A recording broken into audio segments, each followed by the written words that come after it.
E a gente vai estar falando aqui um pouquinho sobre sociologia organizacional e por que que a gente deveria estudar essa disciplina dentro de um contexto de cursos de administração.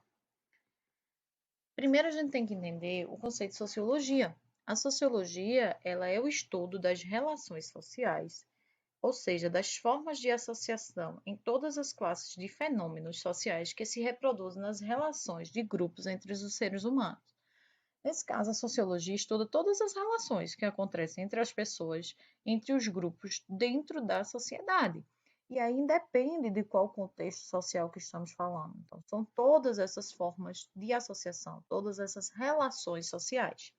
Neste caso, o objeto de estudo da sociologia envolve o homem e o meio em suas interações recíprocas, ou seja, a realidade social. Sociologia organizacional, a sociologia estuda a realidade social, as formas de interações entre as pessoas dentro de uma sociedade. Contudo, as organizações, elas estão dentro dessa sociedade.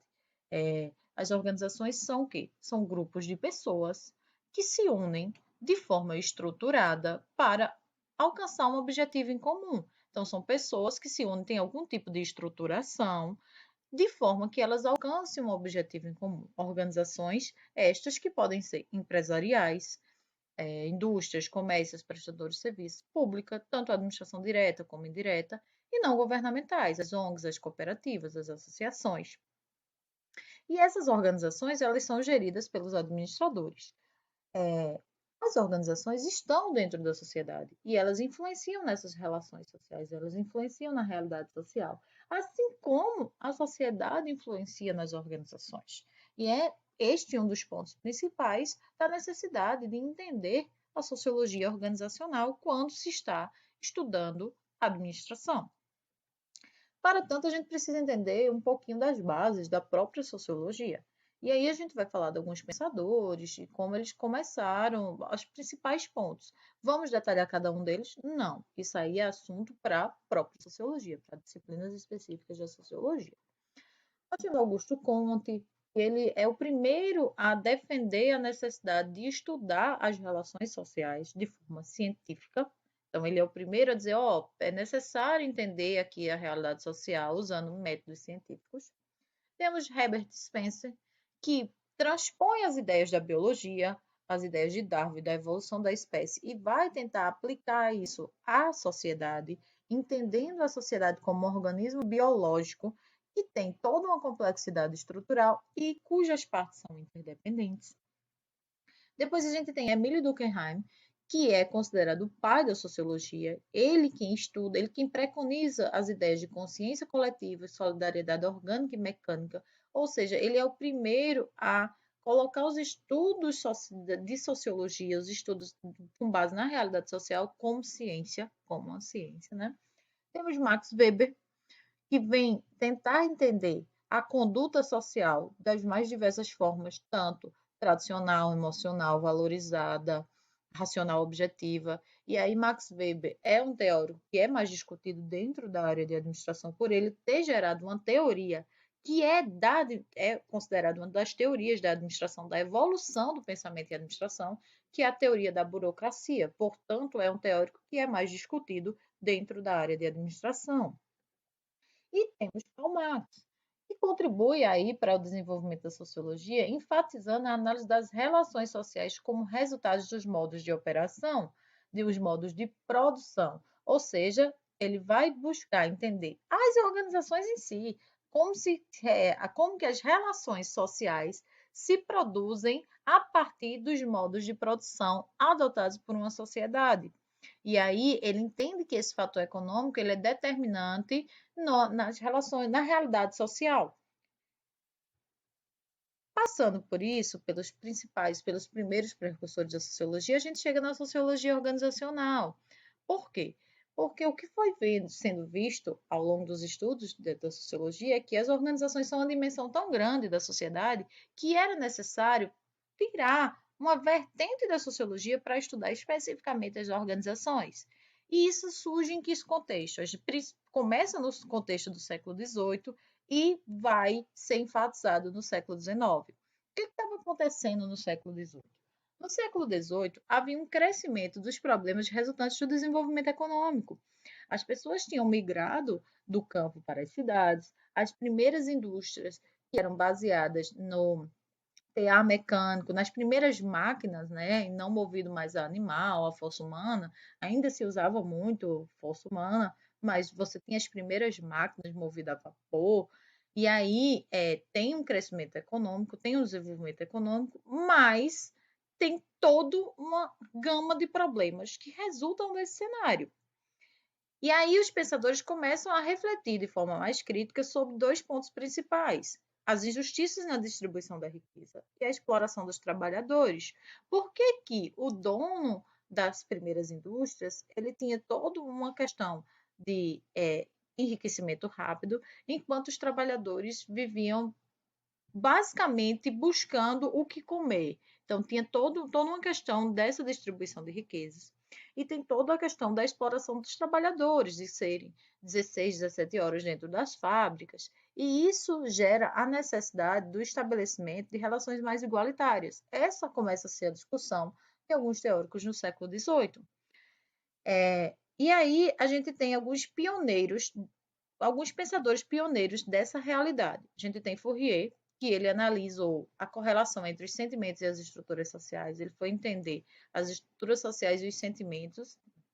Saint-Simon, que é considerado o fundador do socialismo, então ele é considerado o primeiro teórico que falou dessa necessidade de trabalhar com um modelo socialista. E aí ele preconiza que existem capacidades e necessidades diferentes e que as pessoas têm capacidades e necessidades diferentes. E isso precisa ser levado em consideração na distribuição tanto do trabalho como dos ganhos e tudo mais. Aí você tem Owen, fundador das primeiras sociedades cooperativas. Ele é o primeiro a dizer, vamos fundar aqui uma sociedade cooperativa e ver se é possível ter esse modelo. E a gente tem Proudhon, que é criador do sistema mutualista, que também é um sistema associativista, um sistema cooperado, e todos estão focando na realidade social. Eles são pensadores que começam, além desse modelo que está se desenvolvendo amplamente, quais outras possibilidades que a gente tem? E aí eles focam em estudar a realidade social. Aí vem o século XIX e a gente tem dois grandes pesos, a Revolução Industrial e a Revolução Francesa. Começa com a Inglaterra, com a Revolução Industrial, depois a gente tem a Revolução da França, mas esse cenário, ele traz o quê? Desestruturação das formas tradicionais de organizações das sociedades agrícolas.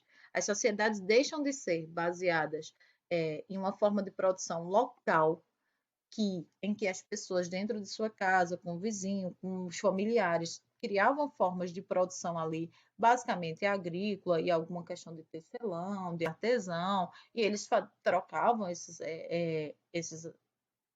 essa produção, né, ou vendia de uma forma mais tranquila, mais próxima, mais local, e sobreviviam dessa forma para um cenário em que você tem grandes indústrias e que você tem essa migração das pessoas para dentro dessa grande indústria, você tem todo um novo cenário de produção. Então, há uma desestruturação dessa forma tradicional e surge uma nova forma de sociedade. Há uma consolidação das sociedades com base na organização industrial, né?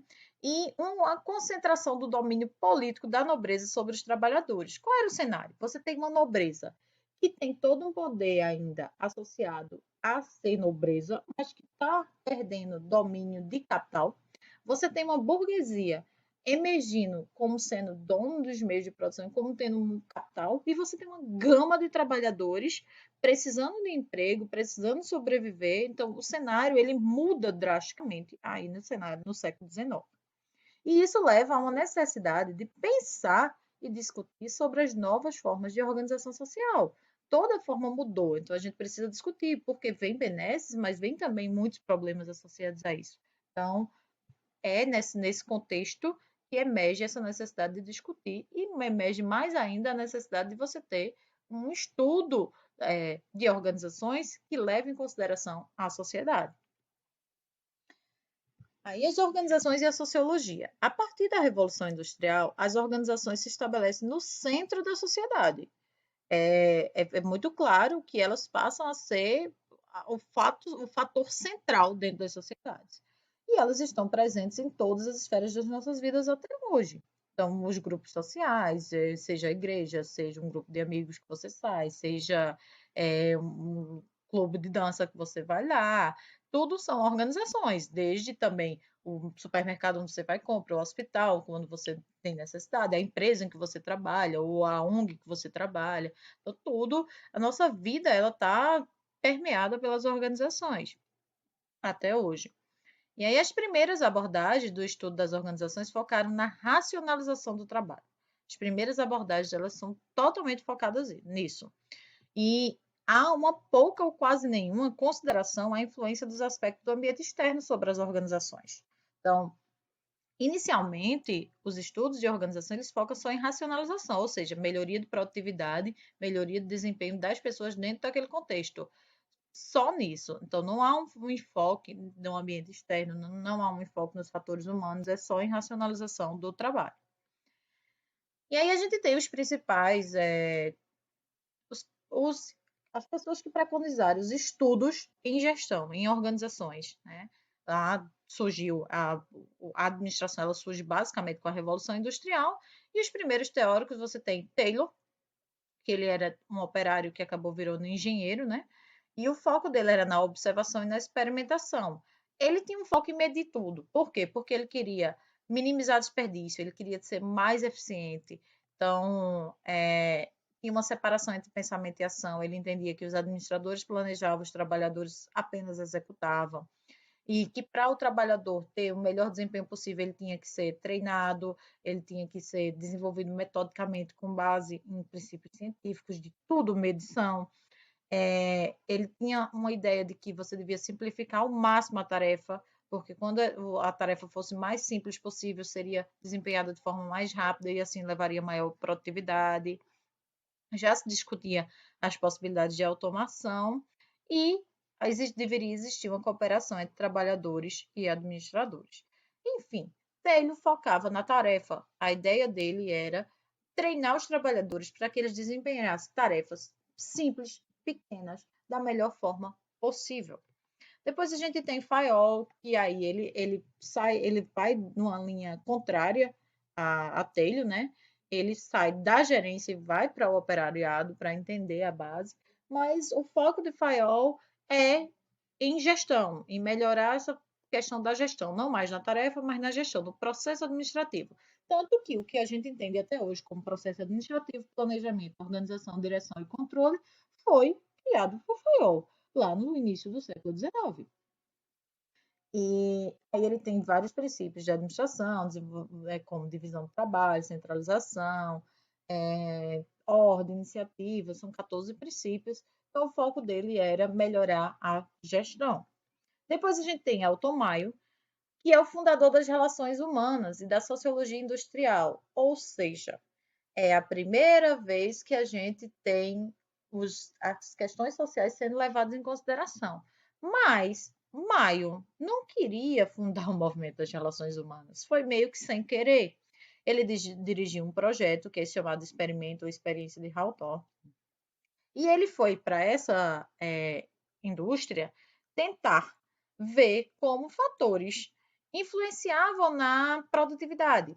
E aí ele foi mensurar a intensidade da luz. Ele separou dois grupos de mulheres e foi evidenciar se, melhorando a iluminação, se melhorava a produtividade.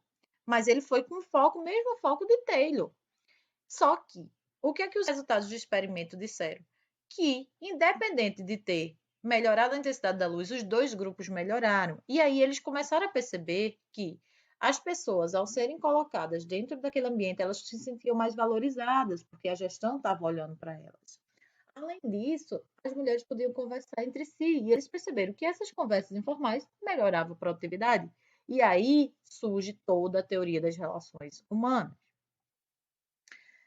Esses são os três principais pontos do início, né, das organizações com essa chegada aí nas teorias das relações humanas de entendimento de que existe uma relação, sim, entre os fatores sociais e os fatores humanos e a gestão e a melhoria da produtividade e tudo mais. E aí a gente chega também a uma discussão mais ampla que é da sociedade, da sociologia com os mercados, não apenas com uma organização ou com mais organizações, com os mercados como um todo. O fenômeno mais importante das ciências sociais reside na aproximação entre economia e sociologia. A gente precisa ter essa aproximação. Mas já no século XX, o que é que aconteceu? Elas se separaram, elas foram para extremos do contínuo. Isso gerou problemas. Não, a perspectiva clássica da economia, ela se focou nos estudos de mercados, entendendo apenas a questão do preço, a questão econômico-financeira, e sem entender que os mercados eles são entidades influenciadas pelas instituições. Então, se focou apenas em entender a parte econômico-financeira, a formação do preço, tudo mais, e se esqueceu um pouco da influência das organizações, das entidades naquele mercado. E aí a sociologia ela vem mostrar que as relações sociais que estruturam a troca entre os agentes para agentes no mercado. Então, o que a sociologia vem mostrar aí? Olha, as relações sociais que são elas que vão estruturar essa troca entre os agentes. Portanto, você não pode focar apenas na troca entre os agentes e deixar as relações sociais de lado, porque elas vão influenciar, você querendo ou não. Aquela questão de se tudo mais permanecer constante. Tá, mas geralmente tudo mais não permanece constante. Então, na sociologia, os mercados são estruturas sociais, definidos como formas mais ou menos permanentes de interação e onde os indivíduos fixam seus laços sociais e estabelecem uma relação de submissão a qual se submete a recompensas e sanções. O que é isso? A sociologia entende os mercados como estruturas sociais, ou seja, estruturas baseadas em relações sociais, em que os indivíduos estão ali e vão ter recompensas, mas também sanções. Com a maior articulação dos consumidores, e focamos principalmente nesse ponto, você tem algumas questões acontecendo do século XX para o século XXI. O quê? Você tem consumidores muito mais articulados, muito mais informados. Aí isso leva ao rigor da legislação, porque a sociedade começa a demandar mais rigor nas legislações dos próprios governos também. Você tem uma ampliação da concorrência, porque o cenário de globalização ele se intensificou drasticamente, e aí você tem uma concorrência, você tem hoje setores que estão em hiperconcorrência, né? Você tem uma abrangência dos meios de comunicação com um alcance global, as informações elas circulam a uma velocidade muito rápida.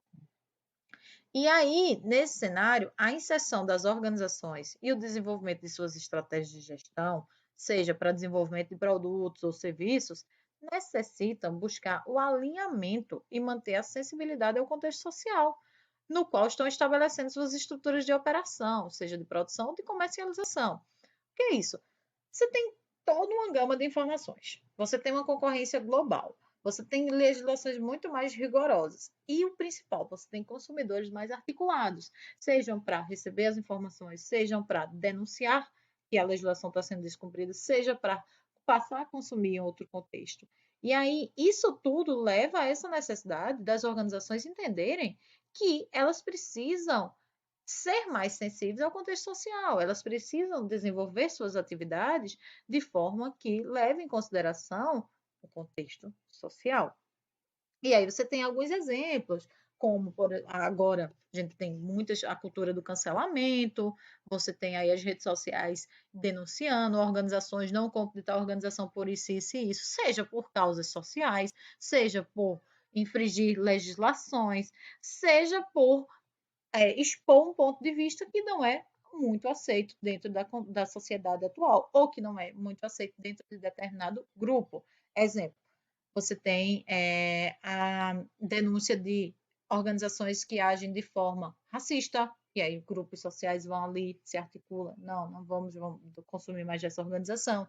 Você tem a questão do pink money, você tem grupos LGBTQIA+, diz não vamos consumir determinado artista ou determinada organização, seja como for. Você tem a denúncia de trabalho escravo, que leva o grupo a não consumir mais de determinada rede. Então, tem todo um contexto aí que entende-se que a sociologia está totalmente imbricada nos mercados. Os mercados não são construídos apenas por fatores econômico-financeiros, mas também são influenciados pelo contexto social. E aí a construção dos mercados, ela não pode ser resultante apenas do comportamento dos atores e da influência de fatores econômicos. É imprescindível que você agregue valor igual às necessidades de considerar e aplicar fatores sociais às análises da construção social dos mercados. É impossível você estudar a construção social dos mercados baseados apenas em fatores econômicos. Você tem que levar em consideração os fatores sociais. É por isso que hoje você tem múltiplas disciplinas na área de finanças, na área de economia, você tem uma disciplina chamada finanças comportamentais. Então, isso são questões que emergiram nos últimos anos e que levam a essa necessidade de você estudar os fatores sociais além dos fatores econômicos. Isso porque os mercados são constituídos de indivíduos que carregam consigo identidades individuais e coletivas que se refletem nas práticas adotadas. Os mercados são constituídos por pessoas. Pessoas são